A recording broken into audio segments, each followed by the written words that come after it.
জান্নাতি দল একটা, জাহান্নামী 72টা। জান্নাতি দল কোনটা? রাসূল বলে যে ওহীর উপর আমি প্রতিষ্ঠিত ওই দলের সদস্য হবা, সাহাবারা যার উপর প্রতিষ্ঠিত ওই দলের সদস্য হবা। আমার রাসূল মদিনার প্রেসিডেন্ট হইয়া 10 বছর কোরআন দিয়া দেশ চালাইছে। আবু বকর, ওমর, ওসমান, আলী কাররামাল্লাহু ওয়াজহাহুম রিদওয়ানাল্লাহু আলাইহিম তারা 30 বছর কোরআন দিয়ে দেশ চালাইছে। এই হলো রাসূলুল্লাহর দল। 54 বছরের বাংলাদেশ কোরআন দিয়ে একদিনও চলে নাই। তোমরা আল্লাহর সামনে চেহারা নিয়ে কেমনে দাঁড়াবে?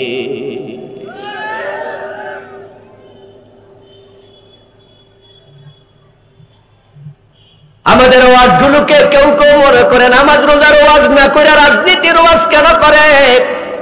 ও দোস্ত, আমার ওয়াজের কারণে কালকে ইসলাম কায়েম হয়ে যাবে সেটা না। ব্যাপারটা এত সহজ না। দিন কায়েম হলে হবে, না হলে আল্লাহ আমারে ধরবে না, কিন্তু রাসূলের দলের সদস্য হয়ে মরা লাগবে।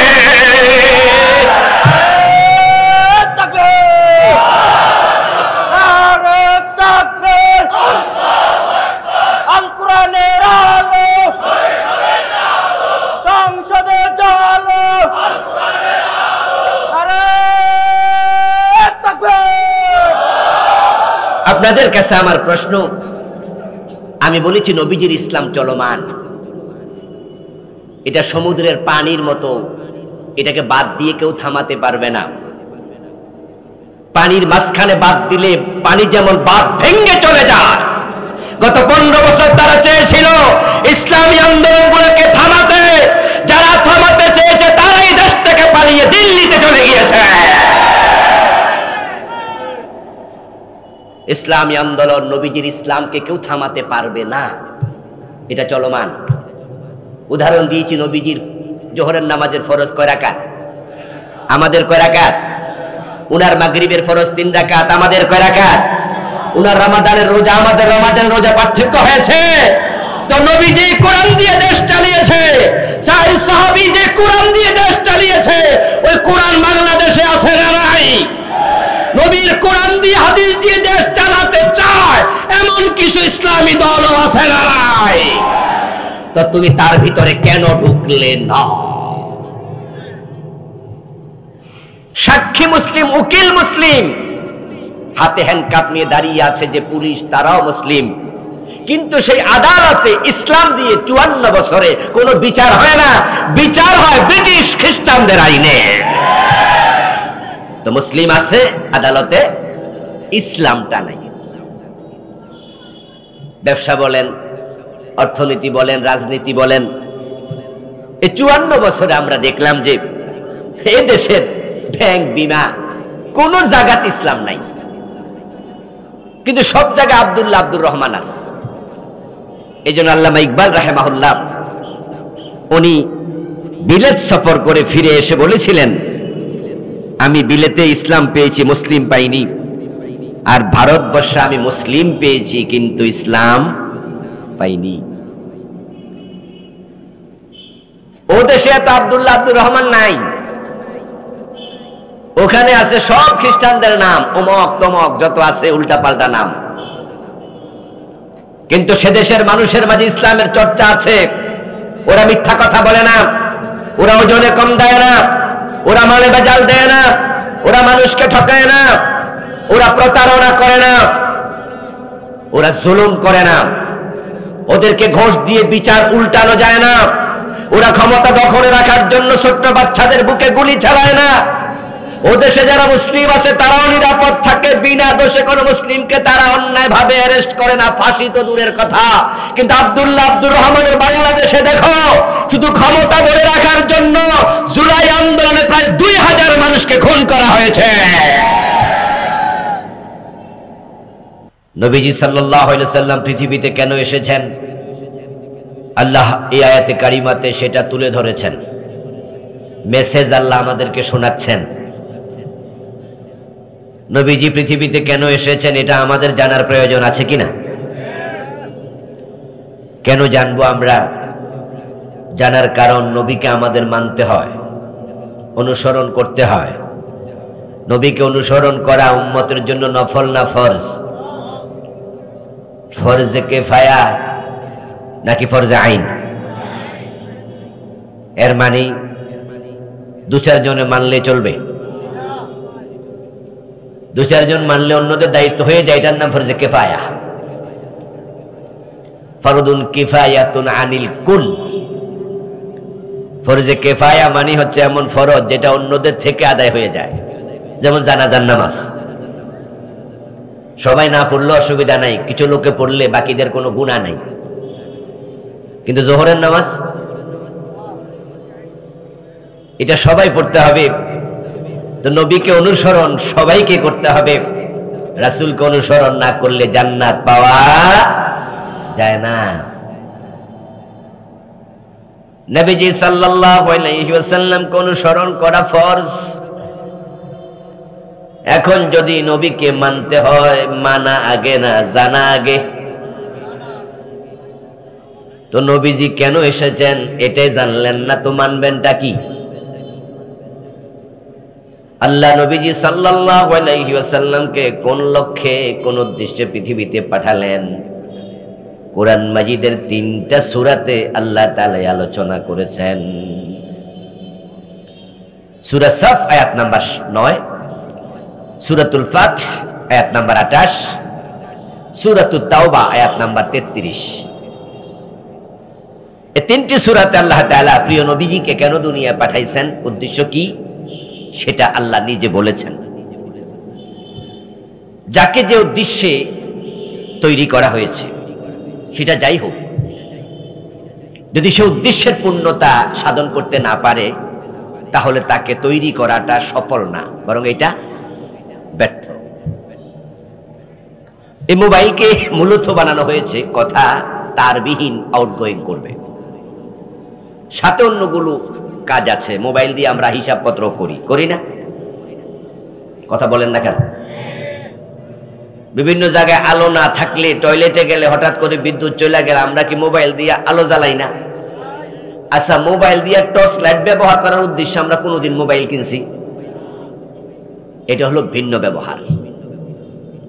আমরা যতজনে মোবাইল কিনছি মূল উদ্দেশ্য কি? কথা বলা। এখন বলুন তো, যদি মোবাইলে কথা না আসে,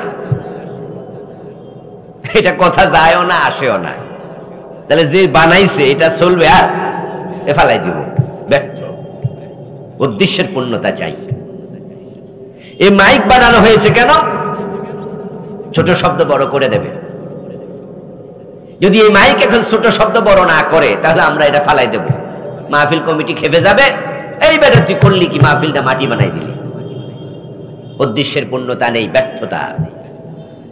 হাতঘড়ি 1 লাখ টাকা দামের হাতঘড়ি আসেনি, 10 লাখ টাকা দামের হাতঘড়িও আছে, কিন্তু এই ঘড়ি যদি টাইম না দেয়, শুধু শুধু সৌন্দর্য বর্ধনের জন্য কেউ ঘড়ি আমরা হাতে রাখি, ফেলে দেব।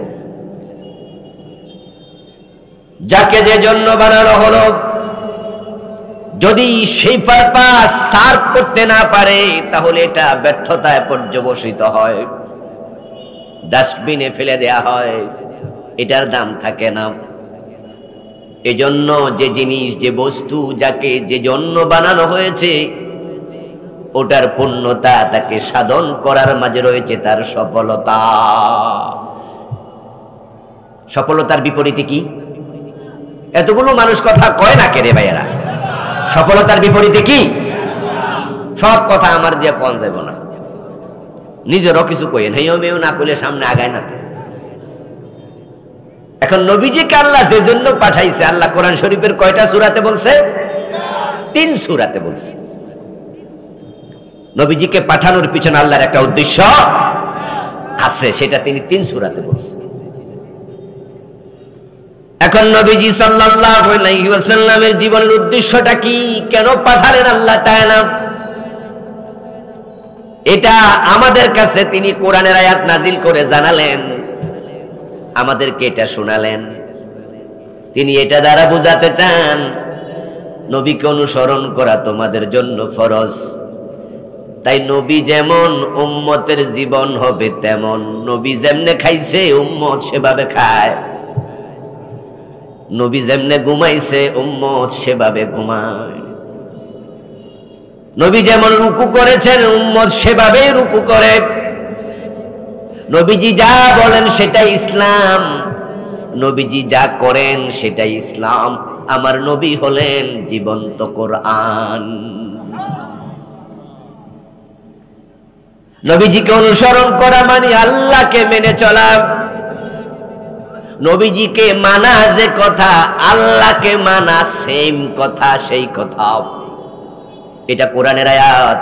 আল্লাহ নিজে বলছেন মাইয়ুতিউর রাসূল ফাকাদ আতাল্লাহ, যে নবীকে অনুসরণ করলো নিশ্চিতভাবে সে আল্লাহকে অনুসরণ করলো। আমার রাসূল তো কোরআনের বাহিরে কিছু করেন নাই, কিছু বলেন নাই, ওহীর বাহিরে তিনি চলেন নাই। এজন্য তার জীবনটাই হচ্ছে কোরআন, জীবনটাই কোরআনের ব্যাখ্যা। মা আয়েশা সিদ্দিকা রাদিয়াল্লাহু তাআলা আনহাকে প্রশ্ন করা হয়েছিল। কোন একজন তাবী বললেন, মা, নবীজিকে আমি দেখিনি, আপনি আমাকে একটু বলুন তো রাসূলুল্লাহ চরিত্র কেমন ছিল, কর্মনীতি কেমন ছিল, কর্মপন্থাটা কি ছিল। মা আয়েশা সিদ্দিকা রাদিয়াল্লাহু তাআলা আনহা তখন উল্টা প্রশ্ন করলেন, আমা তাকরাউল কোরআন, হে আল্লাহর বান্দা তুমি কি কোরআন পড়ো না? ক্বালা বালা। তাবী জবাব দেন যে হ্যাঁ আমি তো কোরআন পড়ি। তখন মা আয়েশা বললেন, কোরআন যদি পড়ো, নবীজির চরিত্র কর্ম জানার জন্য আমাকে প্রশ্ন করা দরকার নেই। খুলুকুল কোরআন, কোরআনই হচ্ছে নবীর চরিত্র। মা ইয়ানতিকু আনিল হাওয়া ইন হুয়া ইল্লা ওয়াহয়ু ইউহা। নবী ওহীর বাহিরে কথা বলতেন না, কোরআনের বাহিরে চলতেন না। এবার আপনাদেরকে আমি জিজ্ঞাসা করব, কোরআন হাদিস ফলো করা আমাদের জন্য নফল না ফরজ? জীবনটাই হবে কোরআন দিয়ে, সোজা কথা। কোরআনে যাহা নফল আমাদের জন্য তা নফল, হাদিসে যাহা ফরজ, কোরআনে যাহা ফরজ আমাদের জন্য সেটাও ফরজ। তো নবীজিকে আল্লাহ তাআলা আমাদের সম্মুখে রাখলেন, রেখে তিনি বললেন কোরআন মাজিদে, লাকাদ কানা লাকুম ফি রাসূলিল্লাহি উসওয়াতুন হাসানাহ। ও দুনিয়ার মানুষ, রাসূলুল্লাহর জীবনে তোমাদের জন্য সর্বোত্তম আদর্শ আমি রেখেছি। আর আয়াতে বললেন এবার, কুল ইন কুনতুম তুহিব্বুনাল্লাহ ফাত্তাবিউনি। আপনি মানুষকে জানাইয়া দেন, তোমরা যদি আল্লাহকে ভালোবাসতে চাও, আল্লাহর ভালোবাসা পেতে চাও, ফাত্তাবিউনি, তাহলে তোমরা আমি নবী মুহাম্মদকে অনুসরণ করো। ইউহিব্বুকুমুল্লাহ, যদি নবীকে তোমরা অনুসরণ করো। এবার আল্লাহ তাআলার ঘোষণা পবিত্র কোরআন মাজিদে, ইউহিব্বুকুমুল্লাহ, যে নবীকে মেনে চলে আল্লাহ নিজে তাকে ভালোবাসেন। তার নবীজিকে মেনে চললে আল্লাহ ভালোবাসেন। ওয়া ইয়াগফির লাকুম যুনুবাকুম, আল্লাহ যাকে ভালোবাসেন আল্লাহ বলছেন তিনি তার জীবনে সব গুনাহ ক্ষমা করে দেবেন। তো নবীজির ভালোবাসার সাথে, নবীজির ইত্তেবার সাথে আমাদের জীবনের সফলতা জড়িত। তো নবীজি যাহা করেছেন আমরা তাই করব, নবীজি যাহা বলেছেন আমরা তাই বলবো, নবীজি যেভাবে করেছেন আমরা সেভাবে করব, নবীজি যখন করেছেন আমরা তখন করব, উনার মতো করে জীবন সাজাবো। তাহলে নবীজির জীবনের লক্ষ্যটাকে আমাদের জীবনের লক্ষ্য বানাবো। নবীজির কর্ম যাহা উম্মতের কর্ম তাহা। তো নবীর জীবনের লক্ষ্য যাহা উম্মতের জীবনের লক্ষ্য হবে হুবহু তাহা। আমি যা বললাম আশা করি বুঝতে পেরেছেন। তাহলে নবীজির লক্ষ্য কি ছিল জীবনের, এটা আমাদের জানিতেই হবে, জানলেই তো মানা যায়। বাংলাদেশে 92% মুসলমান আছে। এই 92% মুসলমানের দেশে নবীজির জীবনের লক্ষ্যের চর্চাটা হয় খুব কম, এই বিষয়ের আলোচনা হয় খুব কম মাহফিল। 100টা মাহফিল যদি হয়, হয়তো 20টা মাহফিল ওই আলোচনাটা হয় না, বাকি 80টাতে হয় রোজার আলোচনা, জাকাতের আলোচনা, নামাজের আলোচনা, হালাল হারামের আলোচনা, পর্দার আলোচনা, জিকিরের আলোচনা, এগুলো হয়। কিন্তু নবীর জীবনের লক্ষ্য কি, এই আলোচনা হয় খুব কম। আর এই আলোচনাটা না থাকার কারণেই 92% মুসলমানের দেশে ইসলাম নাই। শুধু আব্দুল্লাহ, আব্দুর রহমান, ইব্রাহিম, মুসা, অমক তমক নামের মুসলমান আছে, মুসলমানের অভাব নাই। কিন্তু আপনি জান যে অফিস আদালতে, ব্যবসা বাণিজ্য, অর্থনীতি, রাজনীতি কোথাও ইসলাম পাবেন না। হাইকোর্টের বিচারপতি আব্দুল্লাহ, সুপ্রিম কোর্টের বিচারপতি আব্দুর রহমান, সেখানকার সাক্ষী আবার মোহাম্মদ, সেখানকার আরেকজন আসামি সে হয়তো ইব্রাহিম। এই নামগুলোই তো আমাদের মাঝে মুসলিম। আপনি দেখবেন যে সবাই মুসলিম, বিচারক মুসলিম, আসামি মুসলিম, বাদী মুসলিম, বিবাদী মুসলিম, সাক্ষী মুসলিম, উকিল মুসলিম, হাতে হ্যান্ডকাপ নিয়ে দাঁড়িয়ে আছে যে পুলিশ, তারাও মুসলিম। কিন্তু সেই আদালতে ইসলাম দিয়ে 54 বছরে কোনো বিচার হয় না, বিচার হয় ব্রিটিশ খ্রিস্টানদের আইনে। তো মুসলিম আছে আদালতে, ইসলামটা নাই। ব্যবসা বলেন, অর্থনীতি বলেন, রাজনীতি বলেন, এই 54 বছরে আমরা দেখলাম যে এ দেশের ব্যাংক, বিমা, কোন জায়গাতে ইসলাম নাই। কিন্তু সব জায়গায় আব্দুল্লাহ, আব্দুর রহমান আছে। এই জন্য আল্লামা ইকবাল রাহিমাহুল্লাহ উনি বিলেত সফর করে ফিরে এসে বলেছিলেন, আমি বিলেতে ইসলাম পেয়েছি, মুসলিম পাইনি, আর ভারতবর্ষে আমি মুসলিম পেয়েছি কিন্তু ইসলাম পাইনি।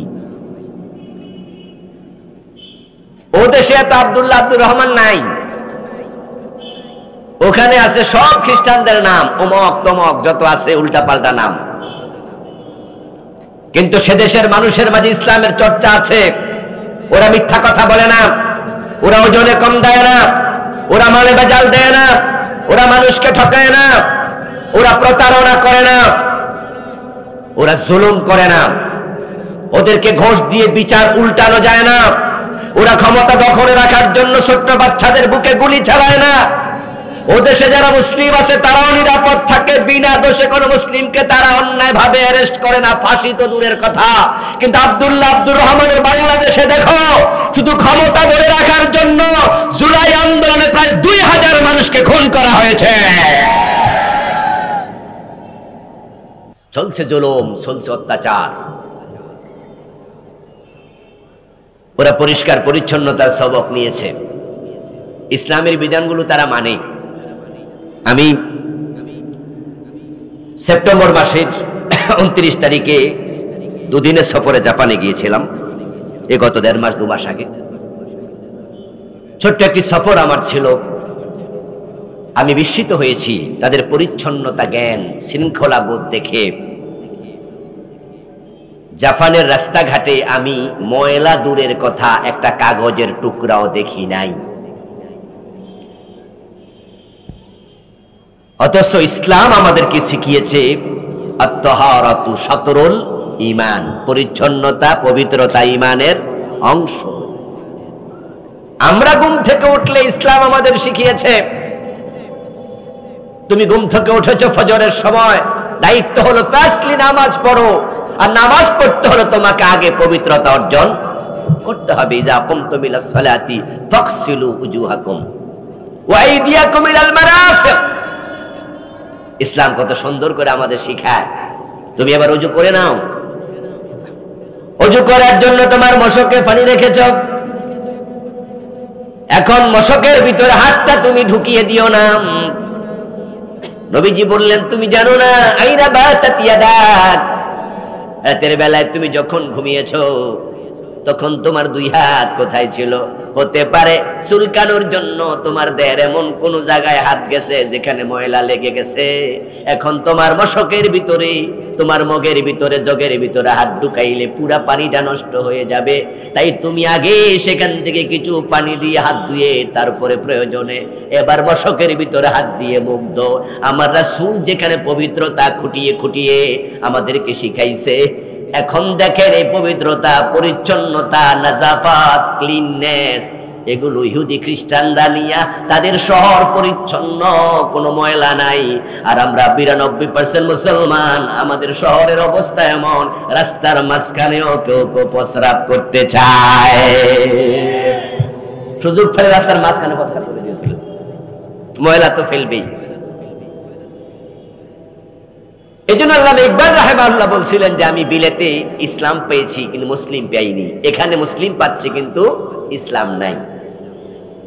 এই 92% মুসলমানের দেশে ইসলাম কেন নাই? যে সমস্ত কারণগুলো আছে তার মাঝে প্রথম কারণ, তারা নবীজির জীবনের লক্ষ্যটা নিজের জীবনের লক্ষ্যকে বানায় নাই। নবীজির জীবনের লক্ষ্যটা কি ছিল? আল্লাহ তাআলা বলেন হুয়াল্লাযী আরসালা রাসূলাহু বিল হুদা ওয়া দীনিল হক, তিনি আল্লাহ যিনি তার রাসূলকে দুনিয়ায় প্রেরণ করেছেন বিল হুদা, হুদা মানে কোরআন। আল্লাহ বলে আমি আমার রাসূলকে কোরআন দিয়ে দুনিয়ায় পাঠাইছি। ওয়া দীনিল হক, দ্বীনে হক মানে ইসলাম, আমার রাসূলকে আমি ইসলাম সাথে দিয়েছি। তিনি আল্লাহ যিনি তার রাসূলকে কোরআন এবং ইসলাম সহ দুনিয়ায় পাঠাইছে। কেন পাঠাইছে? উদ্দেশ্য কি? লিইয়ুযহিরাহু আলা দ্বীনি কুল্লিহি, সমাজে যত বিধান আছে, মতবাদ আছে, সংবিধান আছে, দিয়ানে বাতালা আছে, মানুষের বানানো, মানুষের তৈরি মত পথ আছে, আমি আল্লাহ রাসূলকে পাঠিয়েছি কোরআন ইসলাম দিয়া। উদ্দেশ্য হচ্ছে লিইয়ুযহিরাহু, আমার রাসূল ইসলামকে সমাজে বিজয় করে দেবে। লিইজহারিদ দ্বীন আলা দ্বীনি কুল্লিহি, লিইয়ুযহিরাহু আলা দ্বীনি কুল্লিহি। আল্লাহ তাআলা বলছেন আমি 3টি আয়াতে 3টি সূরাতে একই শব্দ 3 বার, আমি নবী পাঠাইছি, আমার রাসূলকে পাঠাইছি, তিনি সমাজে দেশে এ কোরআন এ ইসলামের বিজয় করবেন। আমি আপনাদের কাছে একটু জানতে চাইবো, ওয়াজ কিছু সাথে নিয়ে বাড়ি যায়েন, তাহলে ওয়াজ কাজে আসবে। কথা বললে কথা মনের দিকে গেঁথে যায়। আওয়াজ করে একটু বলুন তো, নবীর জীবনের লক্ষ্য ছিল দ্বীনের বিজয়। আমার সাথে বলুন, নবীর জীবনের লক্ষ্য কি? সবাই বলুন, লক্ষ্য কি? কথাটা আমার না আল্লাহর। এবার আমরা যারা তার অনুসারী আছি, উম্মত আছি, আমাদের জীবনের লক্ষ্য আল্লাহর দ্বীনের বিজয়কে নির্ধারণ করে আগানো দরকার আছে না নাই? এখন নবী মুহাম্মদ সাল্লাল্লাহু আলাইহি ওয়াসাল্লামকে আপনি মানলেন না, উনার জীবনের লক্ষ্য যেহেতু দ্বীনের বিজয় ছিল আপনি সেটা করলেন না, তাহলে আপনার নবীর অনুসারী একথা দাবি করার কোনো সুযোগ আপনার আর রইলই না। নবীজি হলেন ইঞ্জিনের মতো, ট্রেন গাড়ির ইঞ্জিনের মতো। ট্রেন গাড়ির ইঞ্জিন থাকে সামনে, তার পিছনে থাকে ডাব্বাগুলো, বগিগুলো, 10টা 20টা 25টা কম বেশি আরো থাকবে। যে কয়টা বগি ইঞ্জিনের সাথে অ্যাটাচড হয়ে গেল, এখন ট্রেন যাবে যেখানে, বগি যাবে সেখানে। কিন্তু যদি কোনো বগি ইঞ্জিন থেকে আলাদা হয়ে যায়, ট্রেন ঠিকই চলে যায়, বগি যাওয়ার সুযোগ আর নেই। নবীজিকে আল্লাহ তাআলা আমাদের সামনে দাঁড় করালেন, ইঞ্জিনকে যেমন সামনে দেয়া হয়, দিয়ে এবার বললেন যে তোমাদের জন্য নবীর জীবনকে করেছি উত্তম আদর্শ। আরেক আয়াতে বললেন যে আল্লাহকে ভালোবাসতে চাইলে ফাত্তাবিউনি, আমাকে অনুসরণ করো। এখন যেই মানুষগুলো নিজের জীবনের লক্ষ্যকে নবীর জীবনের লক্ষ্যের সাথে মিলিয়ে নবী যাহা করেছেন তা করার জন্য পাগল পারা হয়ে যাবে, সিদ্ধান্ত নেবে দ্বীনের বিজয় হওয়ার আগে আমি থামবো না, ওই মানুষগুলো নবীর সাথে জান্নাতে চলে যাবে। আল্লাহর জান্নাত পাওয়ার জন্য নবীকে অনুসরণ করতেই হবে। জান্নাতে যাইতে চাইবেন কিন্তু নবীজিকে মানতে চাইবেন না, চাইলে জান্নাত মিলে না। যদি চাইলে জান্নাত পাওয়া যেত, হিন্দুরাও পেত। এই শিবপুর বাজারে কিছু কিছু দোকানদার আছে, দেখবেন যে তাদের দোকানে মরা বাবার ছবি ঝুলাইয়া রাখছে এবং ছবির মাঝে সুন্দর করে এভাবে লিখে দিচ্ছে স্বর্গীয় দুলাল চন্দ্র দাস। স্বর্গীয় মানে কি? স্বর্গে যাবে না গেছে গা? দোকানদারে অলরেডি বাবারে স্বর্গে পাঠাইয়া দিছে। হিন্দু মিয়া যে তার বাবারে স্বর্গে পাঠাইলো, এতে বোঝা যায় যে স্বর্গে যাওয়ার শখ তারও আছে। স্বর্গ মানে জান্নাত। জান্নাত মানে বেহেশত, বেহেশত মানে হেভেন, হেভেন মানে হচ্ছে বাগান। চোখ, নয়ন, আখি, শব্দ তিনটা, বস্তু কয়টা? একটা। আরবিতে বলে জান্নাত, বাংলায় বলে বাগান, ফার্সিতে এটাই বলে বেহেশত, ইংরেজিতে এটাকে বলে হেভেন, আর সংস্কৃতি শব্দ হলো স্বর্গ। তাহলে হিন্দুরা যে জান্নাতে যেতে চায়, স্বর্গে যেতে চায়, চাইলে কি হয়? আমার দোস্ত তারা চেয়েছে, তারা লিখেছে, কিন্তু তারা জান্নাতে যাবে না, কারণ তারা নবী মুহাম্মদ সাল্লাল্লাহু আলাইহি সাল্লামের আহ্বানে সাড়া দিয়া তারা ঈমান আনে নাই, ইসলামকে তাদের জীবন বিধান রূপে গ্রহণ করে নাই। এখন তারা রাসূলকে না মানার কারণে, ঈমান না আনার কারণে, ইসলাম না মানার কারণে তারা স্বর্গীয় লেখলেও কোনো লাভ নাই। কোন হিন্দু বেহেশতে যাবে না। আমার আলোচনা যদি শোনেন কোন হিন্দু, আপনি মনে কষ্ট পাচ্ছেন, হুজুররা কত খারাপ, আমরা স্বর্গে যাইতেও দিব না। ও রাস্তার পাশে দাঁড়ায় দাঁড়ায় বলতেছে, দেখছো না আমরা স্বর্গীয় লেখছি, এটা হুজুরদের সহ্য হইতেছে না, উনারা কত খারাপ যে আমরা বেহেশতে তো ঢুকতে দেয় না, স্বর্গেও দেয় না। আমার দোস্ত, হিন্দুরা জান্নাতে যাক, তারা স্বর্গে গেলে আমাদের কোনো লস নাই। আমরাও তো তাদেরকে জান্নাতের পথে ডাকছি, চাইলেই হবে না। ঈমান আনো, ইসলাম মানো, তোমরা আমরা একসাথে আল্লাহর জান্নাতে চলে যেতে চাই। কিন্তু শুধু জান্নাতে যেতে চাইবা, আবার তুমি লক্ষ্মী পূজা করবা, দুর্গা পূজা করবা। এই আকাশ এবং জমিন তো দুর্গা লক্ষ্মী বানায় নাই, বানিয়েছে কে? দোস্ত, এই মাটির মূর্তির নয়, মাটির মূর্তির পূজা নয়, ইবাদত নয়, অর্চনা নয়। মাথাটা মাটির মূর্তির কাছে নত করো না, মাটির মালিকের কাছে মাথা ঝুঁকিয়ে দাও। মাটির মালিকের ইবাদত করো। চেয়েছিল হিন্দু ভাই স্বর্গে যেতে, কিন্তু কোরআনের বক্তব্য, মাইয়ু শিরিক বিল্লাহি ফাকাদ হারামাল্লাহু আলাইহিল জান্নাহ। আল্লাহ তাআলা বলেন, যে ব্যক্তি শিরক করে আল্লাহ তার জন্য জান্নাত হারাম বানায়া দেয়। তো আমার সামনে আপনারা যারা আছেন, এবার তারা একটু জবাব দেন, আমরা সবাই জান্নাতে যেতে চাই কিনা? সবাই জান্নাতে যেতে চান? চাইলে যাওয়া যাবে না। নবীজি বলছেন, মান আহাব্বা সুন্নতি ফাকাদ আহাব্বানি ওয়া মান আহাব্বানি কানা মাই ফিল জান্নাহ। যে ব্যক্তি আমার সুন্নাহকে ভালোবাসে, আমাকে ফলো করে, আমাকে ভালোবাসে, আমার সুন্নাহকে ভালোবাসে, মান আহাব্বা সুন্নতি, যে আমার সুন্নাহকে ভালোবাসে, ফাকাদ আহাব্বানি, সে আমাকে ভালোবাসে। ওয়া মান আহাব্বানি কানা মাই ফিল জান্নাহ, ভালোবাসার মাধ্যমে আমার ভালোবাসার প্রমাণ দেবে, সে জান্নাতে আমার সাথে ঢুকবে।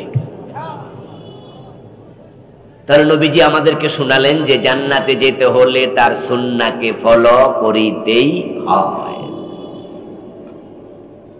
কিন্তু আজকের এই সমাজে নবীজির আদর্শ ফলো করে এমন লোকের সংখ্যা বেশি না কম? এজন্য বর্তমান সমাজে জান্নাতি মানুষের সংখ্যাও কম। নবীজি এই ভবিষ্যৎবাণী করেছেন যে আমার উম্মতগুলো অচিরেই ৭৩ দলে বিভক্ত হবে। তার মাঝে আমার উম্মতের ৭২ দল জাহান্নামে ঢুকবে। নবীজির উম্মত থেকে বলা হয়েছে, তাফতারিকু উম্মতি আলা ৭৩ মিল্লাহ কুল্লুহুম ফিন-নারি ইল্লা ওয়াহিদা। নবীজি ভবিষ্যৎবাণী করছেন যে আমার উম্মত ৭৩ দল হবে, ৭২ দল জাহান্নামে যাবে। তাহলে জান্নাতে যাবে মাত্র কয় দল? তাহলে সংখ্যা বেশি না কম? মাত্র একদল মানুষ জান্নাতি। কোন একজন সাহাবী দাঁড়িয়ে গেলেন, কিলা ইয়া রাসূলুল্লাহি ওয়া মাহি। ওই সাহাবী দাঁড়ায়া প্রশ্ন করলেন, হে আল্লাহর রাসূল, ওই জান্নাতি দল কোনটি? সেই দল আমি চিনতে চাই, সেই দল আমি করতে চাই, আমি সেই দলের সমর্থক কর্মী হতে চাই। ওয়া মাহি ইয়া রাসূলুল্লাহ, রাসূল জান্নাতি দল কোনটা? আমি জান্নাতি দলে ঢুকতে চাই। নবীজির ইসলাম চলমান, এটা কখনো থামেনি, কিয়ামত পর্যন্ত থামবে না, চলতে থাকবে। আর যখন থেমে যাবে তখন দুনিয়া থাকবে না, কিয়ামত হয়ে যাবে। আমার রাসূলের ইসলাম, যোহরের নামাজ 4 রাকাত ছিল ফরজ, এখনো 4 রাকাত আছে, কিয়ামত পর্যন্ত 4 রাকাত থাকবে।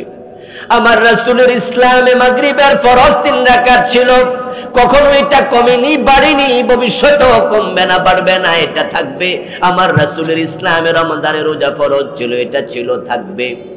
আমার রাসূলের যুগেও জান্নাতি দল ছিল একটা, এরকম দল কিয়ামত পর্যন্ত থাকতেই থাকবে। সাহাবী জিজ্ঞাসা করলেন, ওয়া হিয়া রাসূলুল্লাহ, রাসূল জান্নাতি দল কোনটা? আমার রাসূল তখন জবাব দেন, মা আনা আলাইহি ওয়া আসহাবী, যাহার উপর আমি নবী প্রতিষ্ঠিত, আমার সাহাবারা প্রতিষ্ঠিত, যদি তুমি তার উপর প্রতিষ্ঠিত হও তুমিও জান্নাতি। মা আনা আলাইহি, যার উপর আমি। তো নবীজি কিসের উপর ছিলেন? ওহীর উপরে। এটা আবার কোরআনের অন্য আয়াত আল্লাহ তাআলা বলছেন, কুল ইন আত্তাবিউ ইল্লা মা ইউহা ইলাইয়া। হে রাসূল, উম্মতকে আপনি বলুন, জানায়া দেন যে ওহী আমার উপর নাযিল হয়, আমি নবী তাহা মানতে বাধ্য। ইন্নী আখাফু ইন আসাইতু রাব্বি আযাব ইয়াউমিন আযীম। এবার আয়াতের পরের অংশ হলো, আপনি উম্মতকে এটাও জানাইয়া দেন, যদি আমি ওহীর অমান্যতা করি, অবাধ্যতা করি, না মানি, কঠিন আযাবের দিনে আমারও ভয় হয়, আযাবের শাস্তি আল্লাহ আমারে দেবে, শাস্তি দেবে। ওই আযাবের ব্যাপারে আমি শঙ্কা করি যে ওহী মানে না, আল্লাহ তাকে ছাড় দেবে না। ইন্নী আখাফু, নিশ্চয় আমি আশঙ্কা করি, ভয় করি, আযাব ইয়াউমিন আযীম, মহান দিবসের আযাবকে। ওহী আমি মানি, এমন ভাবে মানেন তিনি। ওহী পরামর্শ দেয়া হয়েছিল মহিলা চোরের হাত না কাটার জন্য। নবীজি তখন বললেন যে কি পরামর্শ দিচ্ছ, কি প্রস্তাব দিচ্ছ? এই মহিলার হাত না কাটা সেটা নয়, ওর জায়গায় যদি আমার মেয়ে ফাতেমা চুরি করে, আমি ফাতেমার হাতটাও কাটবই, আমি ফাতেমার হাতটাও কাটবই। কেন কাটবো? কোরআনের মাঝে, ওহীর মাঝে চোর ধরে হাত কাটার বিধান আছে না নাই? এজন্য আমি নবী মুহাম্মদ ওহীকে এমন ভাবে ফলো করি, আমি আমার মেয়ে চুরি করলে তাকেও ছাড় দেব না। নবীজি ইসলামকে, ওহীকে এমন ভাবে মানতেন। আমার নবী সাহাবারা মা আনা আলাইহি ওয়া আসহাবী, ঠিক রাসূলের মতো ইসলাম মানতেন। নবীজির ইসলাম সাহাবাদের ইসলামের মাঝে চুল পরিমাণ কোনো ব্যবধান ছিল না। আবু বকর সিদ্দিক রাদিয়াল্লাহু তাআলা আনহু ক্ষমতায় আসলেন, খলিফা হলেন। কিছুদিন পরে একদল লোক যাকাত দিতে অস্বীকার করলো। আবু বকর সিদ্দিক এটা শুনে বললেন তাদের সাথে জিহাদ হবে, যুদ্ধের ঘোষণা দিলেন। ফারুক আজম ওমর রাদিয়াল্লাহু তাআলা আনহু বললেন, আবু বকর, এই লোকগুলো যাকাত দেবে না বুঝলাম, কিন্তু নামাজ তো পড়ে, ওদের তো মাথায় টুপি, মুখে দাড়ি, এই নামাজি মানুষের বিরুদ্ধে আপনি তলোয়ার হাতে নেবেন কিভাবে? ওদের কল্লা কাটবেন কিভাবে? আবু বকর সিদ্দিক বললেন, ওমর, মান ফাররাকা লাউকাতিলান্না মান ফাররাকা বাইনাস সালাতি ওয়াজ যাকাত। আমি দৃঢ়তার সাথে ঘোষণা করছি, আপনার পরামর্শ নিচ্ছি না, যারা নামাজ পড়তে রাজি, যাকাত দিতে রাজি না, নামাজ এবং যাকাতকে আলাদা করে, আমার যুদ্ধ তাদের সাথে হবে। হযরত ওমর কিছু কনফিউজ, আবু বকর সিদ্দিক কি দৃঢ় হয়ে গেলেন, শক্ত হয়ে গেলেন, তাদের সাথে জিহাদের ঘোষণা দিলেন। হযরত আবু বকর সিদ্দিক হযরত ওমরের কাছে আরো বুঝাইয়া বিষয়টা ক্লিয়ার করছে, ব্যাখ্যা দিচ্ছে, নিজের দৃঢ়তার প্রমাণ করছে। তিনি আবার বলছেন, লাউ মানাউনি ইয়াকালা কানু ইউদ্দুনাহু ইলা রাসূলিল্লাহি লাকাতালতুহুম আলা মানঈ। আমার যুদ্ধের ঘোষণা শুনে মানুষগুলো যদি যাকাত দিতে রাজি হয়ে যায়, তারা খবর পাঠায় আবু বকর যুদ্ধ করবেন না, আমরা যাকাত দেব। তবে নবীজির সময় আমরা ওট দিতাম, যাকাতের ওট, সাথে রশি দিতাম যেন বেঁধে টেনে মদিনায় নিতে পারে। কিন্তু আপনার যোগে ওট দেব, রশি দেব না। নবীজির যোগে ছাগল দিতাম, সাথে রশি দিতাম, গলায় লাগাইয়া যেন টেনে নিতে পারে। আপনার যোগে আমরা ছাগল দেব, রশি দেব না। আবু বকর বলে, নবীজির ইসলামের সাথে এই যে রশিটুকু দেব না, এটা যদি বলে এই পার্থক্য আবু বকর মানবে না, আমি রশির জন্য জিহাদ করব। মা আনা আলাইহি ওয়া আসহাবি। হযরত ওমর যখন খলিফা, উনার ছেলে আবু শাহমা মদ পান করলো মিশরে। মদ পান করার পর তিনি এক যুদ্ধে গিয়েছিলেন, সেখানে ভুলে মদ পান করেছিলেন নবীজ ভেবে। কিন্তু পরক্ষণে তিনি মিশরের গভর্নর যিনি ছিলেন নবীজির সাহাবী আমর ইবনুল আস রাদিয়াল্লাহু তাআলা আনহু, উনার কাছে গিয়ে গায়ের জামা খুলে দিয়ে বললেন যে চাচা আমাকে আশীর্বাদ দেন। মদিনায় ফিরে গেলে বাবা ওমর তো আমারে প্রশ্ন করবে, তুমি মদ পান করেছো। আমি তখন জবাব দেব, বাবা অপরাধীর চেহারা নিয়ে মদিনায় আসি নাই, পিঠের দিকে তাকাইয়া দেখো আমি শাস্তি পিঠে নিয়ে এসেছি। আমর ইবনুল আস আশীর্বাদ দিলেন। আবু শাহমা মদিনায় ফিরে গেলেন। হযরত ওমর জিজ্ঞাসা করলেন, ঠিকই কান থেকে কানে চলে গেছে খবর। জিজ্ঞাসা করলেন, আবু শাহমা যুদ্ধের মাঠে মদ পান করেছো? আমার কাছে খবর এসেছে। তিনি গায়ের জামা খুলে বলেন যে বাবা পিঠের দিকে তাকিয়ে দেখেন আমি শাস্তি নিয়ে এসেছি। ওমর বললেন, দ্যাটস ওকে, মাশাআল্লাহ, ভালো কাজ করছো। কত বের? বলে আব্বু 80 বের। একজন সাক্ষী আনো। কে ছিল সেখানে যখন তোমাকে বেদ দেয়? তখন আমর ইবনুল আস দরজা লাগিয়ে বেদ দিয়েছিলেন, তাই কোনো সাক্ষী নাই। আবু শাহমা বলল, আব্বু আমি আর উনি কেউ তো সাক্ষী ছিল না। হযরত ওমর সাথে সাথে বললেন, বিচার ক্যান্সেল। আমর ইবনুল আসকে চিঠি লিখলেন, আমর তুমি মিশর থেকে মদিনায় হাজিরা দাও, তাড়াতাড়ি আসো আমার কাছে। আমর ইবনুল আস রাদিয়াল্লাহু তাআলা আনহু ফিরে আসলেন। হযরত ওমর জিজ্ঞাসা করলেন, ঘরের দরজা লাগাইয়া অপরাধীকে শাস্তি দেওয়ার বিধান কোথায় পেয়েছো? আগে তার ব্যাখ্যা দাও। কারণ কোরআনের বিধান হচ্ছে ইয়াশহাদ আযাবাহুমা তাইফাতুম মিনাল মুমিনিন। সূরা নূরে আল্লাহ বলে, যদি কেউ জিনা করে 100 বেত লাগাও, আর বেতটা ঘরের দরজা লাগাইয়া নয়, একদল মুমিনের সামনে পিটাও। একদল মুমিন যেন তা দেখে। ইসলামের সাইকোলজি হলো যারা অপরাধী তারা শাস্তি পেয়ে নিবৃত্ত হবে, আর অন্যরা শাস্তি দেখে ভয়ে আর অপরাধ করবে না। একসাথে দুই গ্রুপ ভালো হয়ে যাক। ও আমর ইবনুল আস, দরজা লাগাইলা, এটা কোথায় পেয়েছো আগে সেটা বলো। আমর ইবনুল আস রাদিয়াল্লাহু তাআলা আনহু বলেন, আল্লাহর কসম আমিরুল মুমিনিন, আমি যত অপরাধীকে শাস্তি দিয়েছি আমার জীবনে কাউকে ঘরের দরজা বন্ধ করে শাস্তি দেই নাই। আপনার ছেলেকে যখন দৌড়া দেওয়ার জন্য হাতে চাবুক নিয়েছি, তখন আপনার এই চেহারা আমার মানস পটে ভেসে উঠেছে।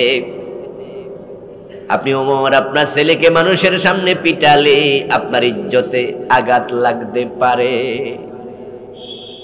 আপনার পার্সোনালিটিতে লাগবে। আপনি বড় ব্যক্তিত্ব সম্পন্ন মানুষ, তাই আপনার ছেলেরা মানুষের সামনে পিটাই নাই। তো আল্লাহর কসম আমি 79টা দেই নাই, 80টাই দিছি। হযরত ওমর তখন বলেন, শোনো আমর ইবনুল আস, অপরাধীর কোনো পিতৃ পরিচয় থাকে না। তুমি রাসূলের বিচারের সিস্টেমের মাঝে হেরফের করেছো, তাই তোমার বিচার বাতিল, আবার আশীর্বাদ দিতে হবে। মানা আলাইহি ওয়া আসহাবির ব্যাখ্যা বোঝো মুসলমান।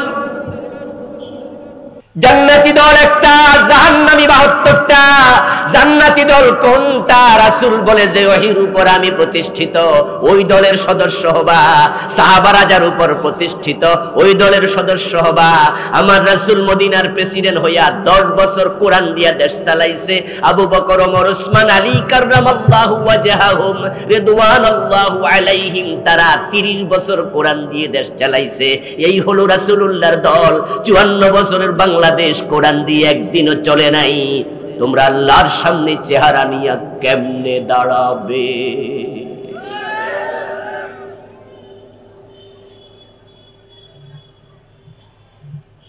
আমাদের ওয়াজগুলোকে কেউ কেউ মনে করে নামাজ রোজার ওয়াজ না করে রাজনীতির ওয়াজ কেন করে? ও দোস্ত, আমার ওয়াজের কারণে কালকে ইসলাম কায়েম হয়ে যাবে সেটা না। ব্যাপারটা এত সহজ না। দিন কায়েম হলে হবে, না হলে আল্লাহ আমারে ধরবে না, কিন্তু রাসূলের দলের সদস্য হয়ে মরা লাগবে।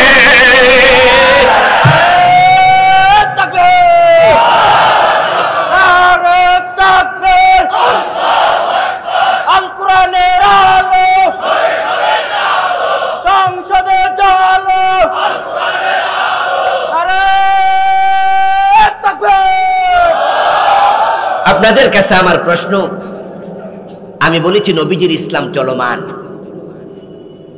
এটা সমুদ্রের পানির মতো, এটাকে বাদ দিয়ে কেউ থামাতে পারবে না। পানির মাঝখানে বাদ দিলে পানি যেমন বাদ ভেঙে চলে যায়। গত 15 বছর তারা চেয়েছিল ইসলামী আন্দোলনগুলোকে থামাতে, যারা থামাতে চেয়েছে তারাই দেশ থেকে পালিয়ে দিল্লিতে চলে গিয়েছে। ইসলামী আন্দোলন, নবীজির ইসলামকে কেউ থামাতে পারবে না, এটা চলমান। উদাহরণ দিয়েছি, নবীজির জোহরের নামাজের ফরজ কয় রাকাত? আমাদের কয় রাকাত? উনার মাগরিবের ফরজ 3 রাকাত, আমাদের কয় রাকাত? উনার রমাদানের রোজা, আমাদের রমাদানের রোজা পার্থক্য হয়েছে? তো নবীজি কোরআন দিয়ে দেশ চালিয়েছে, চার সাহাবী যে কোরআন দিয়ে দেশ চালিয়েছে, ওই কোরআন বাংলাদেশে আছে না নাই? নবীর কোরআন দিয়ে হাদিস দিয়ে দেশ চালাতে চায় এমন কিছু ইসলামী দলও আছে না নাই? তো তুমি তার ভিতরে কেন ঢুকলে না?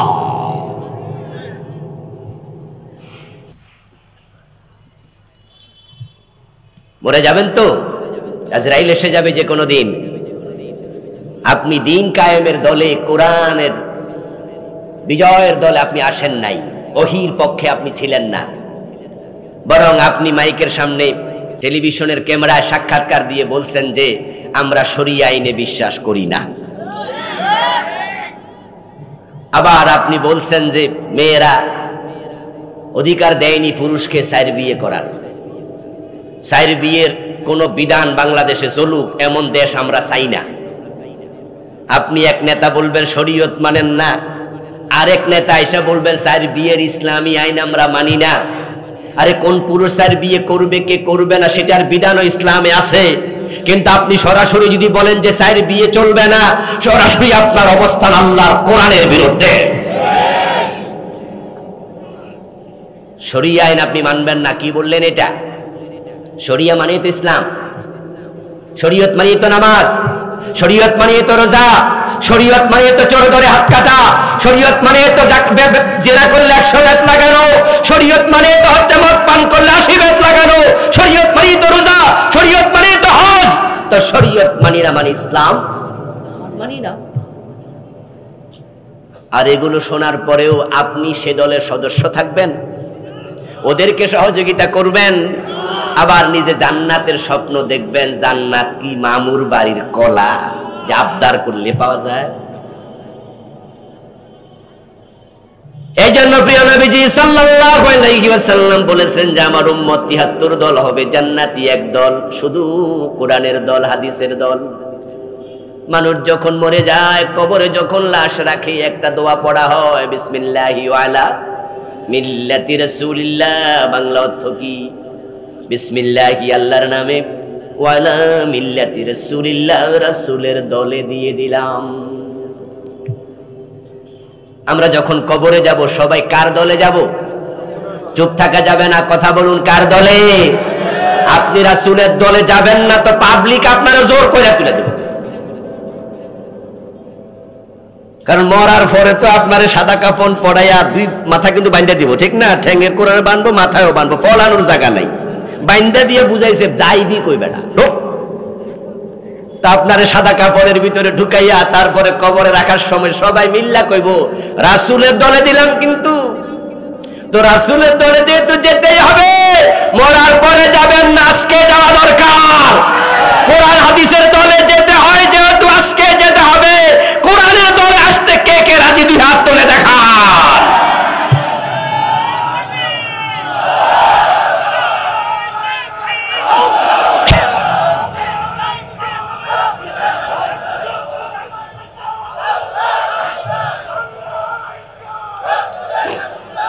আমার প্রিয় ভাইরা, আমরা কোরআন এবং হাদিসের দলের কথা বলেছি।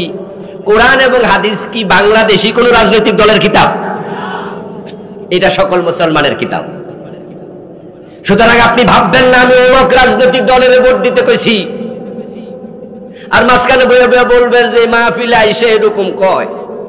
আরে দোস্ত, মাহফিল তো কোরআনের কথাই বলে, হাদিসের কথাই বলে। তোমরা কোরআন হাদিসের পক্ষে চলে আসো, আমরা তোমাদেরকে কাঁধে তুলে নাচবো।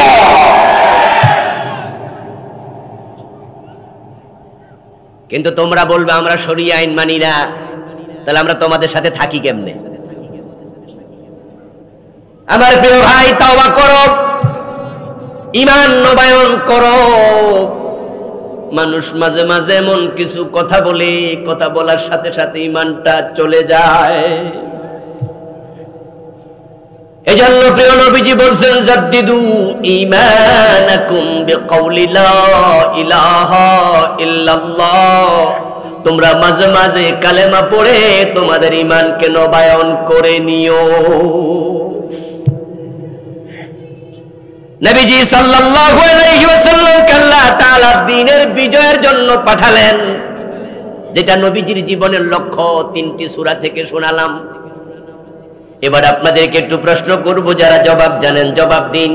আমার রাসূল যখন বিদায় নেন তখন দ্বীন পরাজিত রেখে গেছেন না বিজয়ী? তাহলে নবীর জীবনের লক্ষ্যে তিনি 100% সফল। যখন তিনি পৃথিবীতে এসেছিলেন তখন যুগটার নাম ছিল আইয়ামে জাহিলিয়া। এর চেয়ে জঘন্য যুগ পৃথিবীতে আসেনি। কিন্তু প্রিয় নবী সাল্লাল্লাহু আলাইহি ওয়াসাল্লাম ইন্তেকালের আগে বললেন খায়রুল কুরুনি করনি। এখন আর জাহিলিয়াত নাই, শোনো আমার যুগ পৃথিবীর সর্বশ্রেষ্ঠ যুগ হয়ে গেছে। নবীজি ইসলামকে বিজয় করলেন এবং তিনি বললেন আল ইসলামু ইয়া'লু ওয়া লা ইউ'লা আলাইহি। ইসলাম বিজয়ী হতে এসেছে, ইসলাম পরাজিত হতে আসেনি। আবার শোনাচ্ছি, ক্বালা রাসূলুল্লাহ সাল্লাল্লাহু আলাইহি ওয়াসাল্লাম আল ইসলামু ইয়া'লু ওয়া লা ইউ'লা আলাইহি। আমার রাসূল বলতেছেন ইসলাম বিজয়ী হতে এসেছে, পরাজিত হতে আসে নাই। এবার আপনাদের কাছে আমার প্রশ্ন, বাংলাদেশে 54 বছর ধরে ইসলাম কি বিজয়ী অবস্থায় আছে না পরাজিত? এখানে আমাদের ভূমিকা রাখা দরকার আছে না নাই? এজন্য আল্লাহর কাছে জবাব দিতে হবে কিনা? হাসরের ময়দানে জবাব দিতে চাইলে ইসলাম বিজয়ের জন্য কাজ করা দরকার আছে না নাই? ইসলাম বিজয়ের একটি সুযোগ বাংলাদেশে এসেছে, এই সুযোগ কাজে লাগায়া দাও। মাথা তুলে দাঁড়ালে হতে পারে আগামীর সংসদ কোরআনের সংসদ হয়ে যাবে। মর্নিং সোজ দ্য ডে, বিখ্যাত ইংরেজি প্রবাদ, প্রত্যুষ দিবসের প্রতিচ্ছবি। আগস্ট বিপ্লবের পর, জুলাই বিপ্লবের পর 5ই আগস্ট যখন রাম বামেরা বাংলাদেশ থেকে পালিয়ে গেল, বাংলাদেশের দৃশ্যপটটাই চেঞ্জ হয়ে গেল। আজকে যে হেফাজত আপনার খতমে নবুয়তের আহ্বানে ঢাকাতে যে বিশাল সম্মেলন হলো, লক্ষ লক্ষ মুসলিম একসাথে হলো, এর কিছুদিন আগে এই সোহরাওয়ার্দী উদ্যানে আরেকটি বড় ইসলামী দলের মহাসম্মেলন হলো। আসার পথে যাওয়ার পথে অ্যারেস্ট হয়েছে কয়জন? কথা বলে না কেন? অ্যারেস্ট হয়েছে। এখন আমরা যারা আলেম ওলামা আছি, আমাদের মাহফিলে কেউ কি এখন আর মাইক টেনে ফেলে দেয়? কোন পুলিশ এসে কোন বক্তাকে অ্যারেস্ট করে? জুলাই বিপ্লবের পর আল্লাহ বাংলাদেশের পরিবেশটাই ইসলামের পক্ষে এনে দিচ্ছে। এখন টিওন অফিসে যান, ডিসি অফিসে যান, এসপি অফিসে যান, এখন দাড়িওয়ালা মানুষ গেলে বরং ওরা আরো সালাম দিয়ে সম্মান করে। আর আগে দাড়িওয়ালা ফাইলে গর্তে থেকে বাইর করে ধরছে। আমি যে প্রবাদটা বললাম, মর্নিং সজদা ডে, প্রত্যুষ দিবসের প্রতিচ্ছবি, ইসলাম বাংলাদেশে আসছে, আমরা মাথা তুলে দাঁড়ালেই কোরআন এখানে এস্টাবলিশড হয়ে যাবে, বিজয়ী হবে। তার প্রমাণ হচ্ছে ঢাকা বিশ্ববিদ্যালয়, জাহাঙ্গীরনগর বিশ্ববিদ্যালয়, চট্টগ্রাম বিশ্ববিদ্যালয়, রাজশাহী বিশ্ববিদ্যালয়, চাকসু এবং ডাকসু প্রমাণ করেছে এদেশের যুবকেরা, যুবতীরা, শিক্ষিত লোকেরা ইসলামের পক্ষে চলে এসেছে। এখন আমরা একটু মাথা তুলে যদি দাঁড়ায় যাই, ইসলামরা এক হয়ে যায়, সব ইসলামী দল একসাথ হয়ে যায়, ইসলাম কেউ ঠেকাতে পারবে না, পারবে না, পারবে না। দিন বিজয়ের জন্য সকল ইসলামী দলের একসাথ হওয়া দরকার আছে না নাই? সকল নামাজি, হাজি, গাজী, ইসলাম পন্থীর এবার কমপক্ষে কোরআনকে সংবিধান বানানোর জন্য ঐক্যমত দরকার আছে না নাই? আমরা আজকে দেখেছি বিশাল সম্মেলন খতমে নবুয়তের, ওখানের বক্তারা কি বলেছে? প্রায় সকল বক্তার একটাই বক্তৃতা ছিল, কাদিয়ানীদেরকে রাষ্ট্রীয়ভাবে অমুসলিম ঘোষণা। আচ্ছা, কাদিয়ানীরা তো মুসলিম না কাফের? তাহলে ফতুয়া ঘোষণার কিছু নাই। আমরা হেরা রাষ্ট্রীয়ভাবে ঘোষণা করলো কাফের, রাষ্ট্র না করলো কি, এটা নিয়ে তো অসুবিধা নাই। কিন্তু ওরা মুসলমানের লেবাস ধরে মুসলিমদেরকে ধোঁকা দিচ্ছে।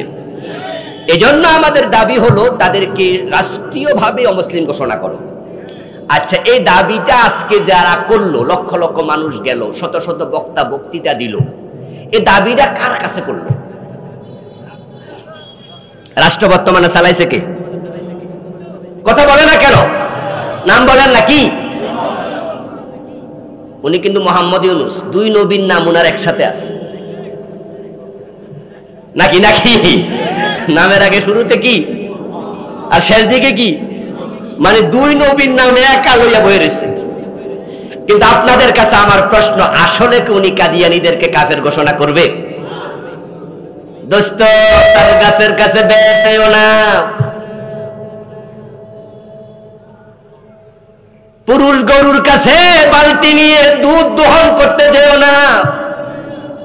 পুরুষ গরুর কাছে দুধের জন্য বালতি নিয়ে দেখার একটা লাভ আসেনি? এই 54 বছরের সরকারগুলো কাদিয়ানীকে কাফের ঘোষণা করেনি। গত 15-17 বছর আওয়ামী লীগ ঘোষণা করেনি।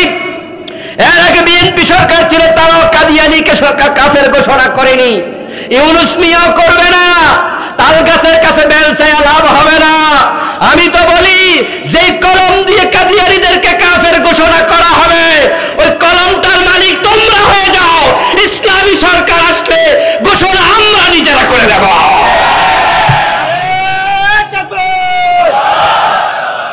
কাদিয়ানীরা কাফের, কাফের, কাফের, কাফের,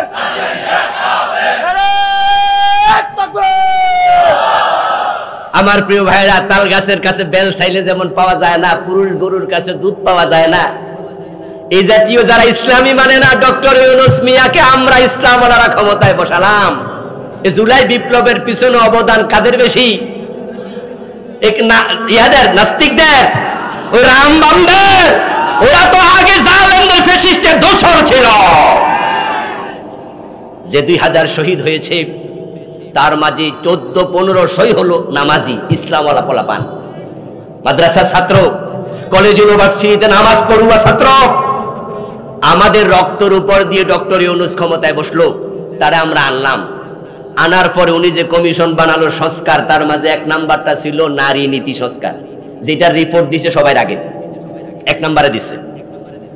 ওটাতে যেই প্রস্তাব দিছে ইসলামী থাকে না। ওরা নারী নীতির মাঝে লেখছে ইসলামের কারণে নাকি নারীরা বাংলাদেশে নিচে পড়ে আসে। ওই যে আমি বলেছি, তাল গাছের কাছে বেল চাইয়া লাভ নাই। ডক্টর ইউনূস এগুলো করবে না, গত সরকার করেনি। বিশাল সমাবেশ করে লক্ষ কোটি টাকা খরচ হয়েছে, লাখ লাখ লোক কষ্ট করেছে, রেজাল্ট কিন্তু জিরো হবে। তারা এটা করবে না। সত্যিকার অর্থে যদি চাও কাদিয়ানি কাফের হক, ইসলামকে বিজয় করো, ইসলামী শক্তিকে ক্ষমতায় পাঠাও, আমরা কলম দিয়ে নিজেরা কাফের ঘোষণা করে দেব। কিন্তু যে হুজুররা আজকে বিশাল মাঠে সোহরাওয়ার্দী উদ্যানে মাইকের সামনে বক্তৃতা দিছে, ওরাই কিন্তু অনেকে তলে তলে আবার ওদের কাছে এমপি হওয়ার জন্য ধর্ণা দিচ্ছে। কিছু হুজুর আছে না নাই, 2-4টা আসন্নি পাওয়া যায়, এই জন্য ওদের কাছে গিয়ে ওদের পায়ের কাছে বয়ে থাকে, ওদের কাছে তেল মালিশ করে। তো তুমি ওদের কাছে কাদিয়ানি কাফেরের ঘোষণা চাইয়া লাভ কি? তারা তো অতীতে ক্ষমতায় ছিল, ঘোষণা করে নাই। দিন যদি বিজয় হয়ে যায়, মাথা উঁচু করে দাঁড়াতে পারবেন। কোরআন নবীজি বিজয় করে গিয়েছিলেন, নবীজির সুন্নাহ জীবিত করতে হবে। 92% মুসলমানের দেশ আল্লাহর আইনে কেন চলবে না? আচ্ছা, কোরআন যদি সংবিধান হয়, কোরআন যদি বাংলাদেশে বিজয়ী হয়, কোনো লস আছে? কোনো অসুবিধা আছে? বরং শুধু সুবিধার সুবিধা। নবীজির ইসলাম যখন পৃথিবীতে এস্টাবলিশড হয়েছিল, তার দৃশ্য, এস্টাবলিশড হওয়ার আগের দৃশ্য, আকাশ পাতাল ব্যবধান। জাহিলিয়াতের যুগে কথায় মানুষ খুন করত, দিনে দুপুরে ডাকাতি হতো, ছিনতাই হতো, চুরি হতো। কোন সুন্দরী রমণী যদি নিজের বাবার বাড়ি থেকে একা একা স্বামীর বাড়িতে 3 মাইল 4 মাইল দূরে যেত, প্রতিমধ্যে ধর্ষিতা হতো, ইজ্জত হারাতো। পুলুক লোকেরা, চোরেরা, ডাকাতেরা তার স্বর্ণের গহনা খুলে নিয়ে যেত। কোলের বাচ্চা যদি থাকতো ছোট, এমনও ঘটেছে কোলের বাচ্চাটাকেও লুট করে নিয়ে বাজারে দাস বানাইয়া বিক্রি করে দিছে। মানুষের ইজ্জতের নিরাপত্তা তখন ছিল না, সম্পদের নিরাপত্তা ছিল না, জীবনের নিরাপত্তা ছিল না। কিন্তু ইসলাম যখন এসেছে, ওমর রাদিয়াল্লাহু তাআলা আনহুর সময়ে ইসলামের ইতিহাস সাক্ষী দিচ্ছে, অর্ধ দুনিয়ার সম্রাট ওমর গাছতলায় একা একা ঘুমাতো, বডিগার্ডের প্রয়োজন ছিল না। নিরাপত্তা কাকে বলে? ইসলাম অর্থ শান্তি, ইসলাম অর্থ আত্মসমর্পণ, ইসলাম অর্থ নিরাপত্তা, আর অনেকগুলো অর্থ আছে। আল মুসলিম মান সালামাল মুসলিমুনা মিন লিসানিহি ওয়া ইয়াদিহি। আপনি মুসলিম তখনই হবেন যখন আপনার হাত থেকে, আপনার মুখ থেকে অন্যরা নিরাপত্তা পাবে। আপনি মুসলিম তখনই হবেন আসলিম ক্বালা আসলামতু লিল্লাহি রাব্বিল আলামিন, যখন নিজেকে আল্লাহর সামনে পরিপূর্ণ সমর্পিত করে দেবেন। আপনি মুসলিম তখনই হবেন যখন আসলিম তাসলাম, আপনি নিরাপত্তার ঘোষণা মানুষকে দেবেন, মানুষ আপনার কাছে নিরাপদ হয়ে যাবে, শান্তি প্রতিষ্ঠিত হবে। নিরাপত্তা, শান্তি আমরা দেখেছি নবীজি যখন এসেছিলেন, 3 দিনের উপবাস ছিল সাহাবারা। এমন ঘটনা ঘটেছে, ইসলাম এস্টাবলিশ হওয়ার পর দারিদ্রতার সমূলে মূলোৎপাটিত হয়েছে। হযরত ওমরের সময় জাকাত বিভাগের কর্মচারী জাকাতের টাকা কাঁধে নিয়ে ঘুরত, জাকাত খাওয়ার মতো লোক আর। আমি যে ওয়াজ করলাম, ইসলাম বিজয় করো, ইসলামকে ক্ষমতায় নেও, কিছু কিছু ভাইয়েরা বলবে যে আসলে এটা জানি কি জিনিস, ইসলাম ক্ষমতায় আসবে মানে কেমনে কি? আসলে এরকম কিছু না, একবারে সহজ। ইসলাম হচ্ছে মানুষের জীবন ঘনিষ্ঠ ধর্ম। আমাদের দেশের যে আইনগুলো আছে, এই আইনগুলোর কিছু কিছু আমরা চেঞ্জ করব, এটাই ইসলাম, আর কিছু না। যেমন বর্তমান আইন আছে, কেউ চুরি করলে তাকে জেলে দাও, আমরা এই জায়গাতে আইন প্রয়োগ করে দেব, জেলে দিয়া লাভ নাই, চোর ঢুকে জেল থেকে ডাকাত হয়ে বের হয়, আমরা সে জায়গায় হাত কাটার আইন চালু করে দেব। 100 চোরের হাত কাটো, লক্ষ চোর তার মতো সোজা হয়ে যাবে। বেশি কিছু নয়, জাস্ট সামান্য সামান্য পরিবর্তন, এটা বুদ্ধিভিত্তিক কাজ হবে, আর কিছু না। এই যে আমরা ব্রিটিশ আইন ফলো করছি, সে আইন ফলো করে আমরা চোরদেরকে জেলে দিচ্ছি, চুরি বন্ধ হয়তো? কোনো লাভ নাই। আচ্ছা, যারা চুরি করে, আপনারা এখানে কেউ কি চোরের পক্ষে আছেন? নাই তো। আমি জানি আপনারা কেউ চোরের পক্ষের লোক না, কিন্তু এরপরেও কিছু লোক চোরের হাত কাটার কথা শুনলে তারা বেজার হয়, চেহারা কালো হয়, তারা সমালোচনা করে। আচ্ছা বলুন তো, ইসলাম এস্টাবলিশড হওয়ার পর আমরা কি ভালো মানুষের হাত কাটবো? কার কাটবো? সবাই বলেন কার? তাহলে চোরের হাত কাটার কথা শুনে যে ব্যক্তি সমালোচনা করে তাহলে সে কি নিশ্চয়ই চোর অথবা চোরের খালাতো ভাই বটে। সে বাড়িতে আয়নার সামনে দাঁড়াইলে আয়নার ভিতরে চোর দেখে। আচ্ছা, ইসলাম কি এসে চোরের হাত কেটে দেবে? চোরের হাত কাটা হবে 4 নাম্বার প্রক্রিয়া। আল্লাযীনা ইম্মাক্কান্নাহুম ফিল আরদ আকামুস সালাহ ওয়া আতাউয যাকাহ ওয়া আমারু বিল মা'রুফ ওয়া নাহাউ আনিল মুনকার। চোরের হাত কাটা 4 নম্বরে পড়ছে। এটা নাহি আনিল মুনকারের অংশ। ইসলাম আসলে নামাজ ভিত্তিক আইন চালু করবে যে অফিস আদালত আজান হবে দোকান বন্ধ করো, টিউন অফিসে টিউন ইমাম হয়ে অন্যদেরকে নামাজ পড়াবে, ডিসি অফিসে ডিসি ইমাম হয়ে যাবে, বাইতুল মুকাররমের খতিব হয়ে যাবে বাংলার রাষ্ট্রপ্রধান। মাঝে মাঝে তিনি সেখানে খুতবা দেবেন, সাংবাদিকরা যাবে, তার এক একটা ভাষণ হবে দেশের জন্য এক একটা নতুন মাইল ফলক। আর মানুষ যখন নামাজি হয়ে যায়, অপরাধ নামাজের কারণে নিজে নিজেই অর্ধেক কমে যাবে। দ্বিতীয় হচ্ছে যাকাত। ও চোরেরা, ভয় পেও না, ভয় পেও না, তোমার হাত ইসলাম কেটে দেবে। কত গরিব চোর আছে বলে হুজুর কামাই নাই, বাচ্চা 4-5 জন, আমি গরিব মানুষ, শরীরে বল নাই, রিক্সাও চালাতে পারি না, এজন্য তো মানুষের গাছের নারকেল চুরি করি, মসজিদে জুতা চুরি করি, ছাগলও মাঝে মাঝে চুরি করি। তো আপনারা এসে যদি হাত কেটে দেন, চুরি করলে হাত কাটবেন, চুরি না করলে বাচ্চা না খেয়ে থাকবে, তো আমরা কি না খেয়ে মরে যাব নাকি? ইসলাম যদি এমন, আমরা বলবো না, ইসলাম এসে যাকাত চালু করবে।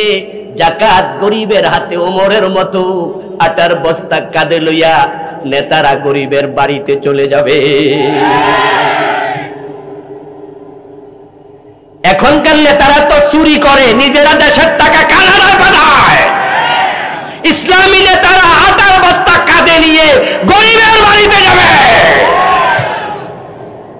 ওমর সেটাই করেছেন, তারাই আমাদের আদর্শ, তারা আমাদের মুক্তাদা, আমরা তাদের মুক্তাদি। দারিদ্রতা থাকবে না। দারিদ্রতা চলে যাওয়ার পরও কিছু লোকের চুরি কিন্তু কমবে না, কারণ কেউ চুরি করে অভাবে, আবার কেউ করে স্বভাবে। এসালম গ্রুপ বাংলাদেশের ইসলামী ব্যাংকের 18টা শাখা থেকে টাকা নাকি বিদেশে পাচার করেছে 80,000 কোটি। আপনাদের কাছে আমার জিজ্ঞাসা, এসালম গ্রুপ ওরা কি গরিব মানুষ ছিল?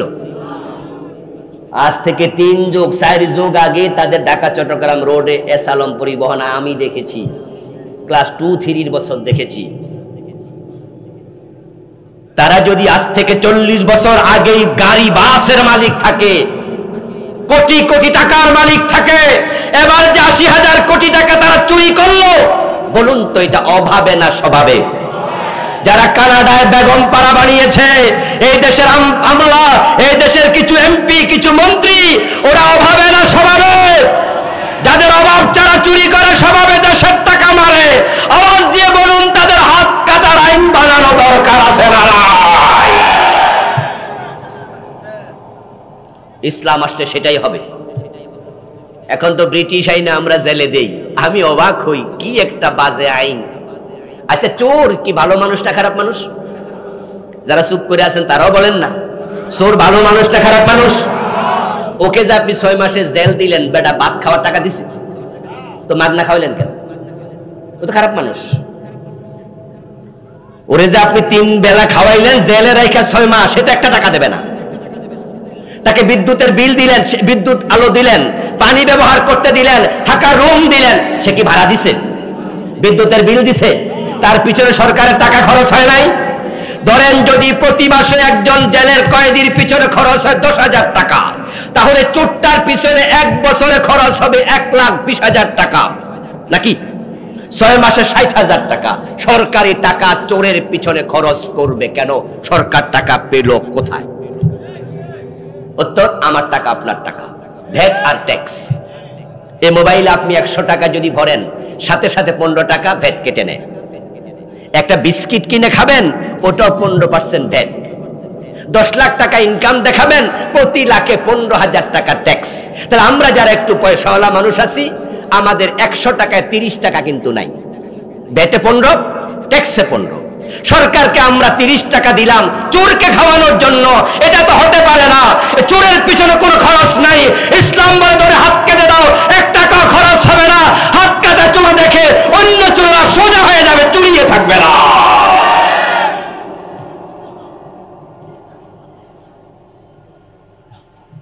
অদস্ত ইসলাম আসার অর্থ কি? ইসলাম আসার অর্থ হলো মাদক থাকবে না। আচ্ছা, আমার সামনে মদের পক্ষে কে কয়জন আছেন? কেউ চান তার ছেলে মদ খাক, কেউ চান তার ভাই মদ পান করুক, কিন্তু বাংলাদেশে মাদক আছে না নাই? 54টা বছর চলে গেল, মাদক কেন বন্ধ হয় না? যেই পরিবারে একটা ছেলে মাদক সেবী আছে, ওই পরিবারটাকে ছেলেটা মিনি জাহান্নাম বানাইয়া দেয়। আরে অশান্তি কাকে বলে ওই মা বাবা বোঝে। 54টা বছর এই সরকারগুলো মাদক বন্ধের জন্য কার্যকরী কোনো পদক্ষেপ নেয় নাই। তারা শুধু ফাঁকা বুলি দিয়েছে, মাইকের সামনে এসে বলেছে মাদকের ব্যাপারে আমরা জিরো টলারেন্স। ফাও কথা। বরং তারা মাদকের বিরুদ্ধে যে অফিসটা বানাইছে, সেই অফিসের নাম দিছে মাদক নিয়ন্ত্রণ অধিদপ্তর। আপনারা যারা বোঝেন তারা জবাব দেবেন। আমার দাবি, চুপ থাকবেন না। আমরা মাদক নিয়ন্ত্রণ চাই না নির্মূল চাই? যারা জবাব দেন না তারাও দেন, আমরা কি নিয়ন্ত্রণ চাই না নির্মূল চাই? এই 54 বছরে নির্মূলের কোন অধিদপ্তর বানাইছে? গাড়ি যখন 100 মাইল গতিতে চলে, আমরা ড্রাইভারকে ধমক দিয়ে বলি, ড্রাইভার সাহেব একটু নিয়ন্ত্রণে চালান। নিয়ন্ত্রণ মানে কি স্টার্ট বন্ধ করে দিয়ে বইয়া থাকেন? আমরা বুঝাই যে 60 আর 70-এ চালান। তো যারা নিয়ন্ত্রণ অধিদপ্তর বানাইছে ওরা আলটিমেট বুঝাইছে কিছু কিছু চালান। এই জন্য তারা মদের লাইসেন্স দেয়। হোটেল শেরাটন বলেন, রেডিসন বলেন, সোনারগাঁ বলেন, 5 স্টার হোটেলগুলোতে ধনীর দুলালেরা তারা মদ খায়, বারে নাচে, মেয়ে নিয়ে আড্ডা দেয়। পুলিশ ধরতে যায় না। গরিবের ছেলে মাদক সেবন করলে থানায় নিয়ে যায়, ঠেঙ্গাইয়া থানা থেকে জেলে দিয়ে দেয়। এক দেশে দুরকম আইন দিয়ে মদ বন্ধ হবে না। ইসলামকে ক্ষমতায় দিয়ে দাও, 80 বেতের আইন চালু হবে। ওমরের মতো ঘোষণা করে দেওয়া হবে, প্রধানমন্ত্রীর ছেলে মদ খেলে তাকেও ছাড়া হবে না। 80 বেতের দৃশ্য টেলিভিশনে দেখানো হবে, ফেসবুকে আপলোড করা হবে, পত্রিকার হেডলাইন করা হবে। ওই বেত্রাঘাতের ছবি দেখে মাদকখোরেরা তারের মতো সোজা হয়ে যাবে।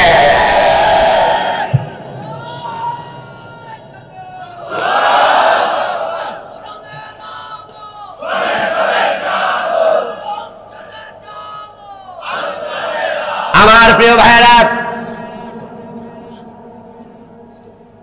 এই দেশের দারিদ্রতা আমরা অল্প কয়েকদিনে শেষ করতে, দূর করতে পারবো না। সময় দিতে হবে। সোনার বাংলা বানাবো আমরা। ইসলামপন্থী এমপিরা যখন এমপি হবে, নেতারা নেতা হবে, আপনার পকেটের টাকা তারা আর মেরে খাবে না, রাষ্ট্রের টাকা তসরুফ করবে না। দেশের টাকা ঠিকঠাক মতো কাজে লাগাতে পারলে মালয়েশিয়া যেমন অল্প কয়েকদিনে উচ্চতায় পৌঁছে গিয়েছে, 10টা বছর সময় দাও, সোনার বাংলা আমরা বানিয়ে তোমাদেরকে দেখিয়ে দেব। মাদক বন্ধ করতে আমাদেরকে 10 বছর দিতে হবে না, মাত্র 6 মাস দিবেন। ইসলাম এস্টাবলিশ করুন, মাদক 6 মাস পরে বাংলার সীমানায় থাকবে না। কারণ বড় সহজ। আমাদের ফেন্সিডিলের কোনো ফ্যাক্টরি নাই, সবগুলো ইন্ডিয়া থেকে আসে। হেরোইন বাংলাদেশে বানানো হয় না, বিদেশ থেকে আসে। ইয়াবা বাংলাদেশে বানানো হয় না, মায়ানমার থেকে আসে।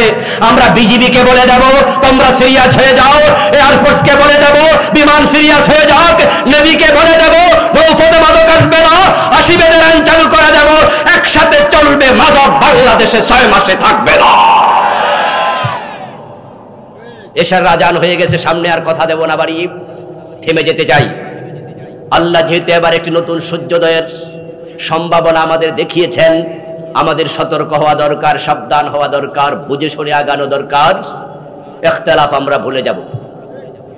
হাত কেউ নাভির নিচে বাঁধুন, কেউ বুকের উপরে বাঁধুন, কেউ একবারে ছাইরা দেন। হজে গেলে দেখবেন যে বাঁধেই না। আমির আসতে বলুন, জোরে বলুন, এগুলো ইখতিলাফ আমরা আর করতে চাই না।